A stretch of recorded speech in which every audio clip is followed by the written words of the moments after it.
few weeks ago, I was fortunate to meet Dr. Donna Agrell, Professor Emerita of the Schola Cantorum Basiliensis and former bassoon instructor at the Royal Conservatory in The Hague. During her long career, which spanned the golden years of early music performance, she was a member of the orchestra of the 18th century as well as the Freiburger Baroque Orchestra, and performed in countless important early music projects such as the Bach Cantata Cycle here at the Predigerkirche in Basel. As a pedagogue, she has taught multiple generations of professional historical bassoonists who are active today in Europe, including myself, and I can tell you there are few artist biographies that do not mention her name.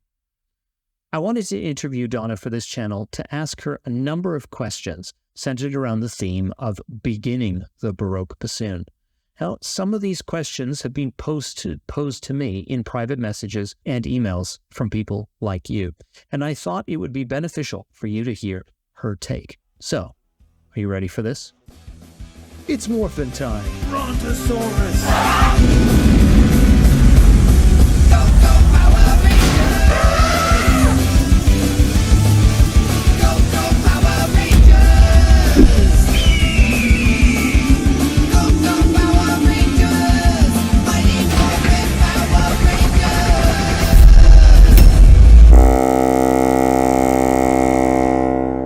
And one more thing, 60% of you who tune into my channel regularly don't actually subscribe, and I know that this may not mean anything to you, knowing that YouTube will recommend you my videos anyway, but it really does matter to me that you hit the subscribe button. The number of subscribers I have directly influences my potential to develop more and better episodes. Bassoonists answer my questions quicker, they are more willing to do an interview, and more ideas are floated my way to produce interesting videos. So please do hit that red button. Thanks, and enjoy this video. Are all modern copies of historical bassoons made equal, or is there an element to the success of a student which resides in the instrument that they play? Well, first of all, that's a very individual, personal issue for players. An instrument has to match the player, also the phase of the player's ability. So I know that there are some teachers who recommend that a student uses a certain instrument, but I've found that's never really a very good strategy. And if the student is comfortable with an instrument, that's the instrument you should play. And this usually develops in certain ways where then after a while you might decide to choose another instrument or try something else. But I think that to start off with, you have to just see that there's a match between the instrument and the student. What should a young person be concerned about in their individual practice when taking up the Baroque bassoon? I think one of the most important issues is intonation.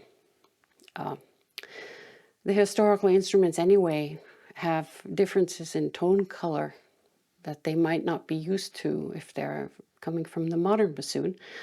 So, as well as intonation issues. I think the first thing the student has to do is really get to know every note on the instrument, to pay attention to the bad notes. That they might be fourth fingerings or the low F sharp or whatever. But they have to learn how to control those notes.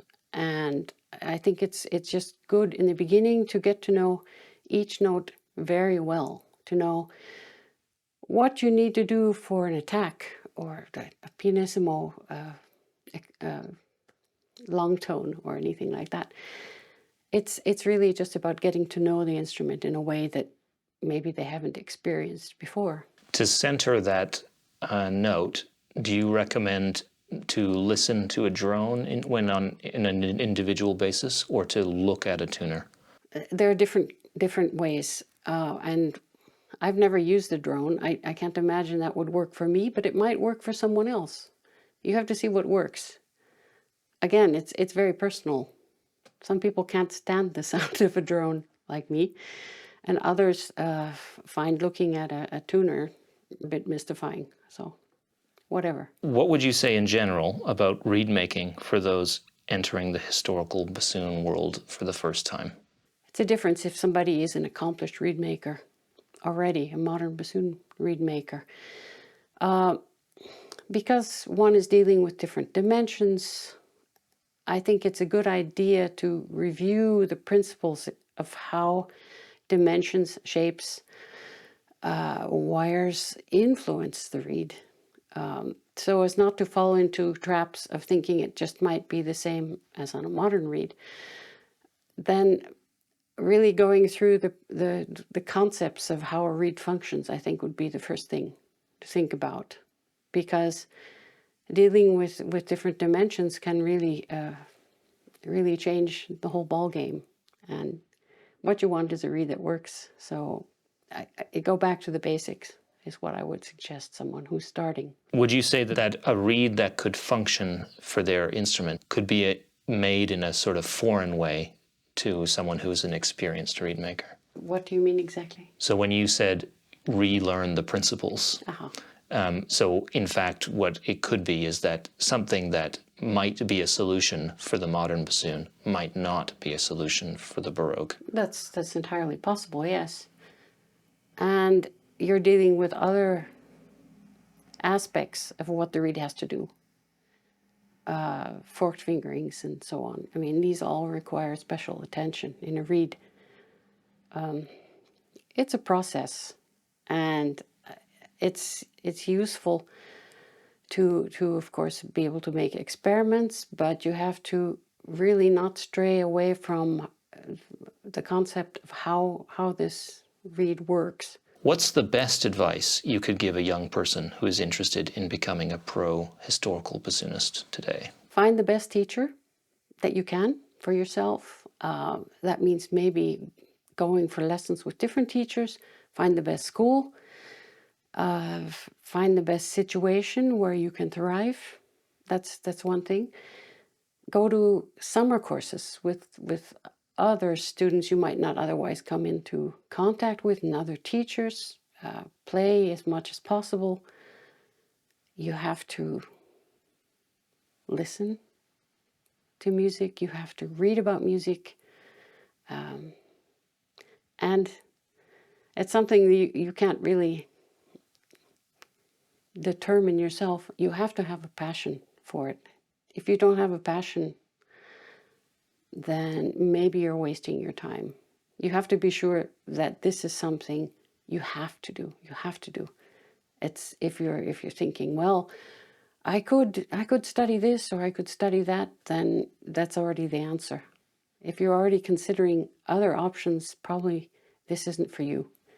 Are you an advocate of someone, when you say meeting new people, are you an advocate of finding a certain playing style and sort of copying that?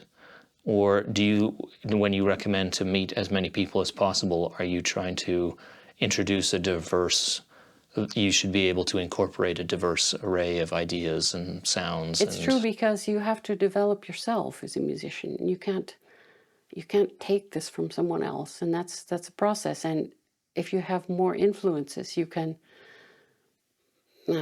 how can I say, select or sort through them better. But it's also a bit about your own development. What's the worst part about being in historical bassoon performance, as you see it? There are very few worst parts, but I think if I would find something, it would be if you're having to play in an inappropriate space for your instrument or your orchestra or ensemble. And this happens a lot with very, very big halls and small ensembles. Yeah, then it's very frustrating, because you cannot compete, or you cannot reach levels of volume that the hall requires. I think that would be probably the worst thing. Do you feel that the entire orchestra has that challenge at the same time, or is it sort of your personal experience as a bassoonist? No, I think it's true for an orchestra. I've noticed that the renovated Concertgebouw in Amsterdam, which I've played in a lot of, it changed, of course, but that is still a rather big hall for even a 40 musician classical orchestra. And I've listened to other groups there as well, and it seems, yeah, it's too big. Whereas Vredenburg in Utrecht, where we also played a lot, that seems more ideal for some reason. It's a big hall as well, but the acoustics are different, and it doesn't make the orchestra sound small. Yeah, it depends. And that's the central location for the Utrecht Early Music Festival as well, isn't it? That's the big hall of that. It's the big hall, yes. Wonderful hall.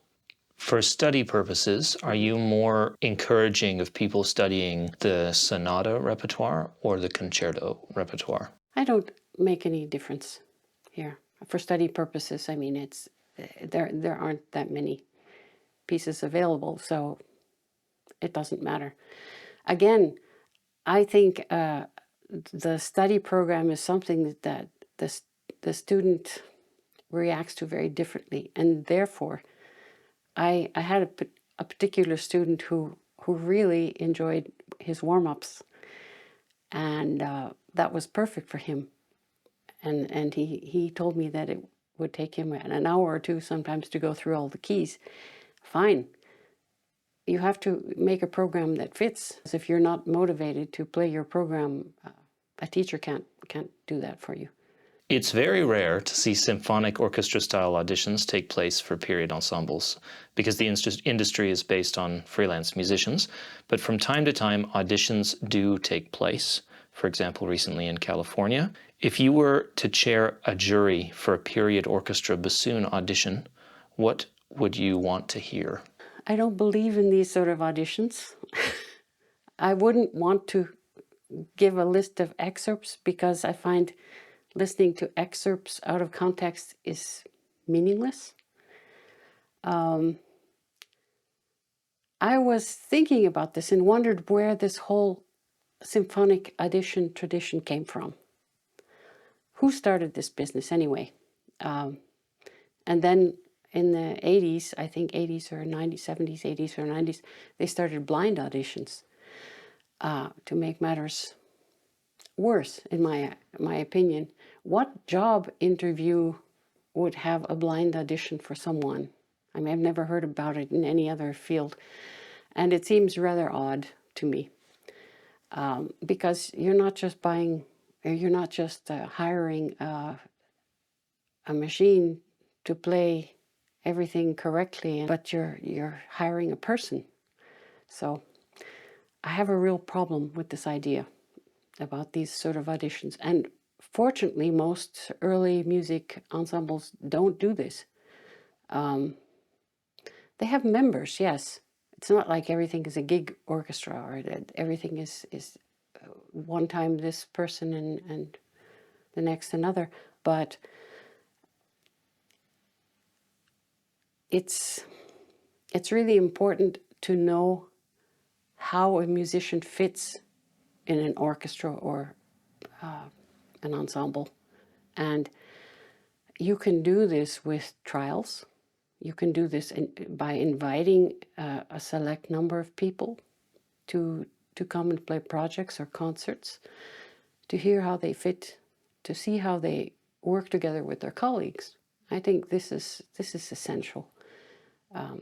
So the idea of being on a jury in one of these auditions does not appeal to me. I don't think I would accept it. Would you say that this point about who they are and how they fit into the ensemble is heightened by the fact that period instrument groups are actually much smaller than a large symphonic orchestra, and that who that person is has a greater effect on the identity of the ensemble? It could, although I can't imagine that it's unimportant in a huge orchestra either. I mean, I understand why they do these auditions like this, but unfortunately, I don't think it always gives the best result, because what you are judging is who can play a good audition or who plays the better audition. And you can train yourself, or you can train a student to play auditions, but that's not the same as playing in an orchestra. So I think the principle is just wrong. And I know a lot of orchestras, particularly in the UK, they would have auditions. Of course, I guess this is true of any orchestra. You're on trial for a year. But I think it would just be a better process to select candidates on the basis of some video recordings that they send, select them to come and play with the orchestra. Because the audition process in itself, the way it is, I don't know, I don't see the point. So you've now just, since 1 year and a half, have completed the Fagottino Forgotten Giants project, is that correct? The last project was out of the bass register. Right. With the first one was Forgotten Giants. And now out of the bass register. Yeah. What were some general findings that you took over this multi-year project about the fagottini in the 18th century?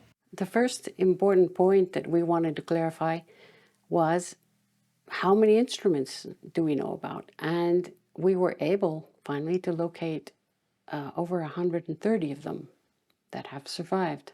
Of course, there were many more.